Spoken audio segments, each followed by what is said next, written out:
அனைவருக்கும் கிருஷ்ண ஜெயந்தி நல்வாழ்த்துக்கள். ஆமாங்க, இன்னைக்கு கிருஷ்ண ஜெயந்தி. கிராமத்தில் இருக்கிறவங்க என்ன பண்ணுறாங்கன்னு பார்க்கலாமா? பொதுவாக கிருஷ்ண ஜெயந்தி அதுவுமா குழந்தைங்கள தான் வந்து குளிப்பாட்டி அலங்கரித்து அதை வச்சு சாமி கும்பிடுவாங்க. ஆனால் எங்கள் வீட்டில் வந்து பார்த்திங்கன்னா, எங்கள் மாட்டை குளிப்பாட்டி அதுக்கு பொட்டு வச்சு அதுக்கு சொலகில் பச்சரிசி, வெள்ளைக்கட்டி, மஞ்சள், அப்புறம் கொஞ்சமாக அருகம்புல் அதெல்லாம் இந்த சொலவில் வச்சு அம்மா மாட்டுக்கு வச்சாங்க. காலையிலே அதை குளிப்பாட்டிட்டு அதுக்கு நல்லா குங்குமம்லாம் வச்சு கொம்பெல்லாம் பூசி பார்க்கவே ரொம்ப அழகாக இருந்துச்சு. அதுதான் அது சாப்பிட்டுட்டு இருக்கு.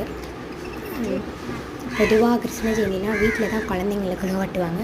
ஆனால் எங்கள் வீட்டில் கொஞ்சம் டிஃப்ரெண்ட்டாக. ஆனால் எங்கள் வீட்டில் குழந்தைங்கள்லாம் இல்லை, நான் ஒரு ஆள் மட்டும்தான். அது 22 வயசு உள்ள குழந்த. எனக்கா குளிப்பாட்டி பொட்டு வைக்க முடியும்? மறக்காமல் கொஞ்சம் சப்ஸ்கிரைப் பண்ணி லைக்ஸ்லாம் போடுங்க.